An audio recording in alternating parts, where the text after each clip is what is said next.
नमस्कार, बहुत बहुत स्वागत है आपका। आप देख रहे हैं यो स्टॉक्स में हूं आपके साथ प्रशांत पांडे और हमारे साथ आज मौजूद हैं शरद। और शरद, अच्छा लग रहा है आज आपके साथ इस शो को आगे बढ़ाते हुए। और जैसा आपको पता है, ये शो आमतौर पे आम निवेशकों का शो और उनकी शंकाओं का समाधान हम करते हैं। तो सबसे पहले हम जान लेते हैं वो तौर तरीके जिसके जरिए आप अपने सवाल हम तक पहुंचा सकते हैं। जी हाँ, आप देख रहे होंगे स्क्रीन के एक आधे हिस्से में आपको कुछ नंबर और कुछ सोशल मीडिया एड्रेसेस देखने को मिलेंगे। इन नंबर्स पर, सोशल मीडिया एड्रेसेस पर आप हम तक पहुंच सकते हैं। नंबर पर आपको कॉल करना है, व्हाट्सएप करना है, मैसेज करना है, जो भी जरिया आपको पसंद आता हो उस जरिए से आप अपना सवाल हम तक पहुंचाइए। सोशल मीडिया पर भी आप अपने सवाल कमेंट करके पूछ सकते हैं। और एक और बेहद आसान सा तरीका है यूट्यूब का। जी हाँ, यूट्यूब पर ये शो लाइव देखते हुए भी कमेंट कीजिए। हम बीच बीच में यूट्यूब के भी सवालों को शामिल करते हैं। तो ये वो तौर तरीके हैं, लेकिन याद रखिए सवाल अगर अधूरा होगा तो हम शामिल नहीं कर पाएंगे। और कई बार क्या होता है कि कुछ स्टॉक ऐसे हैं जो हमारे कवरेज में नहीं होते हैं, तो उन सवालों को भी हमें छोड़ना पड़ता है। तो चलिए अब जरा बाजार को देख लेते हैं। तो बाजार का जो आज का दिन है वो शुक्र है, शुक्रवार है। जी हाँ, बढ़िया शुक्र। अजीत मिश्रा, रेलिगेयर ब्रोकिंग की। अजीत सर, आपका स्वागत है हमारे शो पे। थैंक यू शरद। और जी बिल्कुल, और हमारे पहले कॉलर शो के उनसे बात करते हैं। सलीम जी जो हैं फोन पे है मध्य प्रदेश से, और इनकी जो है दो क्वेरीज हैं, वेदांता पे और टाटा पावर पे। सलीम जी जरा बताएं सर। सर, आपका मैं रेगुलर व्यूअर हूँ। सर, मेरे को जानना है वेदांता के बारे में। मेरे पास वेदांता के 700 शेयर है 274 के रेट पे, और टाटा पावर के 600 शेयर है 224 के रेट पे। सर, मेरा नजरिया सर लॉन्ग टर्म का है। ठीक है सर, तो वेदांता के आपके 700 शेयर है 274 रुपीज पे, और टाटा पावर के 600 शेयर है 224 रुपीज पे। तो सबसे पहले अजीत जी आपके पास ही आते हैं, जो लॉन्ग टर्म व्यू रखा है सलीम जी ने, तो वहां पे आपका क्या व्यू बनता है वेदांता के लिए? बिल्कुल सर, देखिए काफी स्ट्रॉन्ग गेन्स ऑलरेडी देख चुके हैं, और एक्चुअली में ये लॉन्ग टर्म इन्वेस्टर हैं, अदरवाइज जो बुक कर चुके होते हैं कंसिडरिंग जिस तरीके से गेन्स आए हैं। तो मेरे हिसाब से भी बने रहना चाहिए। अगर हर तरीके से आप देखेंगे तो with in the middle space Vedanta ने आउट परफॉर्म किया है। और जिस तरीके से हम देख रहे हैं कि रेगुलरली डिविडेंड्स और रिस्ट्रक्चरिंग की भी बात चल रही है, तो कहीं ना कहीं अभी ये मोमेंटम जारी रहने के इंडिकेशन ज्यादा है। मेरे हिसाब से लॉन्ग टर्म की अगर मैं बात करूं, 410 जब तक इंटैक्ट है तब तक आपको कोई भी दिक्कत नहीं लगती। एक corrective tone, sideways tone basically कुछ टाइम से हमको देखने को जरूर मिल रहा है रिकॉर्ड हाइस को रीटेस्ट करने के बाद। तो टाइम वाइज मेरे साथ थोड़ा सा करेक्ट जरूर हो सकता है। एक काफी स्ट्रॉन्ग मोमेंटम आया था जब 200 से लेकर 500 तक स्टॉक गया था, थोड़ा सा ग्रेजुअल हो गया है बेसिकली, राइट। तो 410 के स्टॉप लॉस के साथ इनको बने रहना चाहिए। उसके नीचे अगर आता है तो डेफिनेटली एक प्रेशर एक्सटेंड हो सकता है, तो थोड़ा बहुत प्रॉफिट वहां पे आप बुक कर सकते हैं जब ये 410 के नीचे स्लिप करता है। उसके बाद आपको लोअर लेवल्स पे दोबारा से री एंट्री के मौके मिल जाएंगे। अभी टाटा पावर की अगर बात करें तो देखिए यहाँ पे भी एक यही ऑलमोस्ट सिमिलर टाइप का स्ट्रक्चर की काफी स्ट्रॉन्ग इन्वेस्टर्स देखने को मिला। 240 से लेकर 480 ऑलमोस्ट डबल हुए प्राइजेस। उसके बाद से consolidation, time wise correction basically हम स्टॉक में देख रहे हैं, जिसमें ब्रॉडली एक रेंज को इसने पकड़ा हुआ है करीब 380 से लेकर 470-80 तक के लेवल्स को। तो अभी आप लोअर बैंड के पास ट्रेड कर रहे हैं, तो पोटेंशियली यहाँ से एक रिकवरी की उम्मीद बनती है। तो यहाँ पे भी मेरी रिकमेंडेशन होगी बने रहिए। 380 जब तक होल्ड हो रहा है तब तक आपको डेफिनेटली लॉन्ग टर्म के हिसाब से बने रहना चाहिए। नेक्स्ट सर्ज में करीब 480 पे जब भी आप ब्रेक करते हैं करीब 560 तक के लेवल खुल जाएंगे इसमें। बिल्कुल इम्पोर्टेंट जो है टेक्निकल चार्ट्स का अपडेट आप दे रहे हैं। वेदांता का आपने दिया है स्टॉप लॉस 410 का, और उसके अलावा जो है अगर टाटा पावर की बात करें तो यहाँ पे रीरेटिंग थीम जो हो रही है, कंसोलिडेशन हो रहा था आप पिछले 5 से 6 महीने में, उसको लेके भी टिप्पणी आई है। 380 और 480 का जो है अलग इम्पोर्टेंट लेवल्स आपने बताया है। धन्यवाद अजीत जी और धन्यवाद सलीम जी। और अब जहाँ हमारे अगले किस तरह से मदद करें हम आपकी? सर, हमारे पास मेजडॉक के शेयर है 59। अच्छा, किस भाव पे लिया आपने? ये सर हमने 5274 रुपए में लिए थे, 5200.74 में। काफी ऊपरी स्तरों की आपकी खरीदारी है। कभी सोचा नहीं कि करेक्शन आए तो निकल जाएं? अच्छा खासा नुकसान आप झेल रहे हैं यहाँ पे। हाँ सर, उसके बारे में आप क्यों पूछ रहे थे, कैसा क्या करना चाहो? चलिए अजीत जी, चूंकि इनकी खरीदारी काफी ऊपरी स्तरों की है, मतलब आधे से भी कम हो चुका है स्टॉक का, अगर हम देखा जाए, जाहिर सी बात है कि एक नुकसान का दायरा भी बड़ा हो रहा है। तो ऐसे में बताइए मजगांव डॉक में किया क्या जाए, 5200 के आसपास खरीदे। प्रशांत देखिए, मेरे हिसाब से इन्होंने इसके एडजस्टेड प्राइस नहीं लिया है, बिकॉज अभी हाल फिलहाल में स्प्लिट आया था इसमें, तो उसको अगर एडजस्ट करेंगे तो ऑटोमेटिकली इनके प्राइसेस थोड़े से रीजनेबल लगेंगे आपको, बिकॉज इसका जो रिकॉर्ड हाई है वो पोस्ट एडजस्टमेंट करीब 2900 का है, 2921। तो आपको बेसिकली रिजवान जी ये देखना है कि आपके शेयर्स बढ़ गए होंगे आपके डीमेट अकाउंट में, प्लीज चेक करिएगा, आपके पास नंबर ऑफ शेयर्स बढ़ गए होंगे पोस्ट दिस स्प्लिट। अब अगर स्टॉक की बात करें, जैसे कि डिफेंस एज अ सेक्टर, यहाँ पे काफी ज्यादा हमने स्ट्रेंथ देखी थी, रिकवरी देखी थी अभी हाल फिलहाल में। अब थोड़ा सा म्यूटेड एक्शन देखने को मिल रहा है, but within the defence basket BEL, HAL, Mazagon, इन तीनों ने अच्छा परफॉर्म किया। मुझे लगता है कि शायद शॉर्ट टर्म में आप कंसोलिडेशन और कंटिन्यू होते नजर आए। 2200 का जो जोन है वो एक मेजर सपोर्ट करेक्ट करेगा। नेक्स्ट स्विंग में जब आप देखेंगे कुछ टाइम स्पेंड करने के बाद ये 2600-2700 के लेवल को ब्रेक करेगा, तो फिर दोबारा से नए हाइस की तरफ ये बढ़ता हुआ आपको नजर आएगा। तो अभी के लिए मेरे हिसाब से अब तक कि 2200 के लेवल को होल्ड कर रहा है, आपको बने रहना चाहिए। ऊपर पे पहला हर्डल करीब 2700 के पास आएगा, उसके बाद 2900।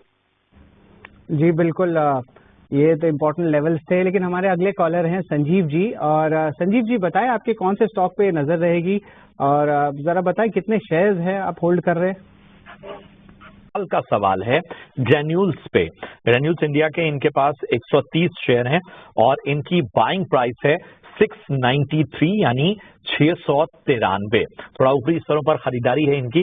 बताएं अजीत जी, क्या रणनीति लेकर चलें ग्रेन्यूल्स इंडिया पे।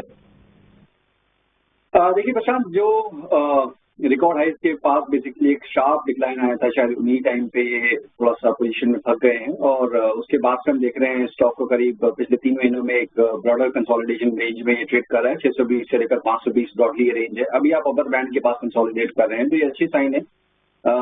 जैसे कि हम देख रहे हैं कि pharma, health care as a basket अच्छा परफॉर्म कर रहा है। मुझे एक पॉसिबिलिटी दिख रही है कि 620 के ऊपर निकलने के बाद एक स्ट्रॉन्ग रिकवरी 660, 680 तक के लेवल जो कि इनके बाइंग प्राइस है, वहां तक स्टॉक ये एक बार को मूव कर सकता है। तो यहाँ पे रिकमेंडेशन होगी कि 570 के क्लोजिंग स्टॉप लॉस के साथ उनको बने रहना चाहिए, और 660, 680 के बाद एक बार दोबारा रिव्यू करना चाहिए कंसिडरिंग मार्केट टोन। जी बिल्कुल, ये तो इम्पोर्टेंट बात कही आपने, लेकिन हमारे अगले कॉलर के पास चलते हैं, दीनानाथ जी के पास, और इनका जो स्टॉक है वो है ऑयल इंडिया पे। दीनानाथ जी जरा बताएंगे कि किस प्राइसेस पे आपने खरीदे और कितने शेयर्स खरीदे। सर मैं 59 शेयर खरीदा था, 69 शेयर खरीदा था 630 रुपए में। तो क्या करें सर, होल्ड करें कि? जी दीनानाथ जी, एक चीज पूछना चाहता हूँ कि आप क्या शॉर्ट टर्म बेसिस पे खरीदे हैं कि लॉन्ग टर्म बेसिस के लिए रहेगा, ये आपके लिए क्या ऑप्शन है? सर फिर भी 1-2 मतलब 7-8 महीने का मैं रूल ले रखता हूँ। ठीक है, तो 7-8 महीने, यानी कि आप कह सकते हैं कि एक पार्शियली लॉन्ग टर्म बेसिस पे जरूर रहेगा। ऑफकोर्स ऑयल इंडिया की बात करें तो फंडामेंटली भी जो है आउटलुक जो 2025 के लिए आ रहा है, वहाँ पे डोमेस्टिक ब्रोकरेजेस जो है वो थोड़ी सी हाई जरूर दे रहे हैं, और कह रहे हैं कि एक बुलिश नजरिया जो ऑयल एंड गैस इकोनॉमी देखने में मिल सकता है। बट अभी अगर चार्ट चेक करें तो यहाँ पे देखेंगे 7 डे बेसिस पे जो है यहाँ पे गिरावट आया है, और वो जो 410 और 420 के लेवल्स पे है वहाँ पे जो है आप कह सकते हैं ऑसिलेट कर रही है प्राइस। तो अजीत, मैं बस सवाल आपसे पूछना चाहूंगा कि अगर 7 से 8 महीने तक दीनानाथ जी को रखना है ये स्टॉक को, तो आपको क्या लगता है क्या इंपॉर्टेंट लेवल्स होने चाहिए आगे जाते हुए, और क्या जो है मोमेंटम देखने मिल सकता है स्टॉक में अगले 7 से 8 महीने अगर होल्ड करते हैं? तो अजीत जी जरा बताएं। बिल्कुल सर, देखिए काफी स्ट्रॉन्ग परफॉर्मेंस रही थी अक्रॉस द PSU पैक जो पिछले साल में, और हम देख रहे हैं कि अब थोड़ा सा कुछ एक सेक्टर जहाँ पे रिकवरी भी है, चाहे वो आप डिफेंस की बात करें, सिलेक्टिव रेलवेज की बात करें, बट कुछ एक पॉकेट्स ऐसे हैं जो कि अभी स्ट्रगल कर रहे हैं, जिसमें से कि ऑयल इंडिया एक है। 750 से लेकर 420 तक के दाम अभी ऑलरेडी आ चुके हैं। अब 400 का जोन मुझे लगता है कि काफी इंपॉर्टेंट एरिया है, तो यहाँ पे जाके एक बार थमता हुआ नजर आएगा, बिकॉज यहीं पे लास्ट टाइम कंसोलिडेट करके जो लास्ट लेग हुआ था इसका ऊपर का, वही लेवल के पास हुआ था। तो प्राइस वाइज मेरे हिसाब से करेक्शन यहाँ पे कहीं ना कहीं थमता हुआ नजर आएगा आपको 400 के पास। तो दीनानाथ जी को ये मेरी रिकमेंडेशन होगी कि 6 से 8 महीने को थोड़ा टाइम लाइन आपको बढ़ाना पड़ेगा, कंसिडरिंग कि आपकी बाइंग काफी हायर लेवल की है। बस जब ये रिकवरी दिखाएगा तो बहुत सारे इसको हर्डल फेस करने को मिलेंगे। पहला हर्डल करीब 475 के पास आएगा, उसके बाद 550। जब 550 के ऊपर ये निकल जाएगा तब जाके इसमें स्टेबिलिटी आपको देखने को मिलेगी। अदरवाइज एक ब्रॉडली किसी रेंज में आपको ये घूमता हुआ नजर आएगा। तो अगर आपका नजरिया लेफ्ट से 1 साल से ऊपर का है, डेफिनेटली आपको बने रहना चाहिए। 400 के सपोर्ट है, बट मैं कहूंगा 390 का एक क्लोजिंग स्टॉप लॉस आप मेंटेन करें और उसमें बने रहें। जी ने कहा कि ऑयल इंडिया में बने रहें और इम्पोर्टेंट स्टॉप लॉस के लेवल्स भी दिए हैं। अब जो है हमारे साथ आप जुड़े रहिए, ब्रेक के बाद जो है हम वापस लौटेंगे और शेयर बाजार रहेगा। साहब मैं दिल्ली से ही बात कर रहा हूँ। जी बताइए, किस स्टॉक में आपने खरीदारी की है? जनाब क्या बोलते हैं, मेरे पास CESC के 1000 शेयर है 83 रुपए के हिसाब से। 83 या 183? नहीं सिर्फ सॉरी 183 है। 183 ठीक है। तो हमें बताइए कितना समय देना चाहते हैं आप स्टॉक में? अब इसमें देखिए मैं 2-3 महीने, मैं मैक्सिमम 4 महीने। ठीक है, तो बहुत ही छोटी अवधि का नजरिया। अजीत जी बताइए, 183 की बाइंग है, 3-4 महीने का नजरिया लेकर चल रहे हैं CESC में, बताइए क्या रणनीति लेकर आगे बढ़े? बिल्कुल प्रशांत, देखिए काफी स्ट्रॉन्ग मोमेंटम के बाद थोड़ा सा स्टॉक में अभी कंसोलिडेशन देखने को मिल रहा है। पिछले करीब 2-2.5 महीने आप देख रहे हैं तो स्टॉक बार बार एक अपर बैंड के पास जाके करीब 210 के पास जाके वहां से थोड़ा सा रिट्रेस कर रहा है। तो मेरे हिसाब से कंसोलिडेशन एक हेल्दी कंसोलिडेशन है और इनको बने रहना चाहिए जब तक कि 170 के लेवल्स होल्ड हो रहे हैं। रादर 174 का भी मार्क मेंटेन कर सकते हैं स्टॉप लॉस, जो कि प्रीवियस स्विंग लो के पास का एरिया है। और नेक्स्ट स्विंग में जब भी आप 200 के लेवल को ब्रेक करते हुए देखेंगे स्टॉक को, तो एक फ्रेश मोमेंटम देखने को मिलेगा, जो कि स्टॉक करीब 220 से लेकर 230 तक के लेवल्स तक ले जा सकता है। तो यहाँ पे आप 170 के स्टॉप लॉस के साथ बने रहिए 220 से लेकर 230 तक के पोजीशन टारगेट के लिए। जी बिल्कुल, इम्पोर्टेंट पोजीशंस जो है आपने कहा, और स्पेशली जो है आप कह सकते हैं CSC के लिए जो इम्पोर्टेंट अपडेट लेवल्स आए हैं। अब हम बात करेंगे मृत्युंजय जी से। व्हाट्सएप के जरिए अपना सवाल भेजा है, 46.5 रुपए के आसपास इनकी खरीदारी है और क्या शानदार स्तरों पे खरीदारी की है। वहां से देखिए जबरदस्त मुनाफा यहाँ पर होता हुआ पूरा टाइम दिया है। लेकिन अजीत जी, अगर हम पिछले 6 महीने से देखें तो लगातार जो है वो टाटा स्टील में एक प्रेशर हम साफ तौर पर देख पा रहे हैं और बहुत एक ऐसे रेंज में रहा है। हालांकि इनकी खरीदारी जिस स्तर पे है वहां से तो इनको जबरदस्त मुनाफा हो रहा है, लेकिन क्या रणनीति लेकर चला जाए? क्या यहाँ से निकलकर अब कहीं और इन्वेस्टमेंट करना इनके लिए बेहतर है?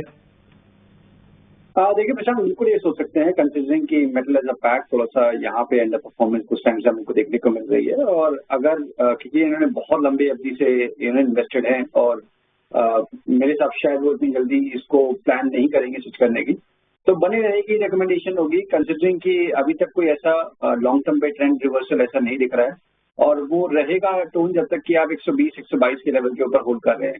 तो उन लेवल को ध्यान रखिए, जब तक कि इनके नीचे क्लोजिंग नहीं आती है, स्टॉक सस्टेन नहीं करता है, जब तक ओवरऑल जो लॉन्ग टर्म ट्रेंड है वो पॉजिटिव साइड बना रहेगा। यस, थोड़ा सा अंडर परफॉर्मेंस शॉर्ट टर्म में आपको देखने को मिल सकती है। Short term in the sense 1 से 1.5 महीना 2 महीना शायद आपको अंडर परफॉर्मेंस कंटिन्यू होते नजर आए, उसके बाद एक रिकवरी वाला डोज शायद आपको मेटल काउंटर्स में नजर आएगा। तो टाटा स्टील वैसे भी अगर आप देखें with in the metal pack second या थर्ड रैंक पे बेसिकली जाके जैसे मूवमेंट तक आता शुरू होता है। तो अगर आप ये चाहें कि टाटा स्टील से निकल के किसी दूसरे मेटल काउंटर्स में देखें तो JSW स्टील, जिंदल स्टील, यहाँ पे आपको ज्यादा स्ट्रॉन्ग मोमेंटम देखने को मिलता है। ठीक है, तो आपको हर तरह की रणनीति अजीत जी ने बता दी। और अजीत जी बहुत बहुत शुक्रिया, आप चर्चा में हमारे साथ जुड़े और लगातार निवेशकों का मार्गदर्शन किया। जाते जाते औपचारिकता है, इसलिए अपने डिस्क्लोजर देती जाए। शुक्रिया प्रशांत। बिल्कुल, देखिए जो भी स्टॉक्स हमने डिस्कस किए हैं, पर्सनली मैं कोई भी स्टॉक से होल्ड नहीं करता हूँ, बट हमारे क्लाइंट्स के पास पोजीशंस हो सकती हैं। बहुत बहुत शुक्रिया एक बार फिर से अजीत जी, आपका अपना कीमती समय देने के लिए बहुत बहुत धन्यवाद। इसी के साथ यहाँ रुकेंगे एक छोटे से ब्रेक के लिए, फौरन हाजिर होंगे।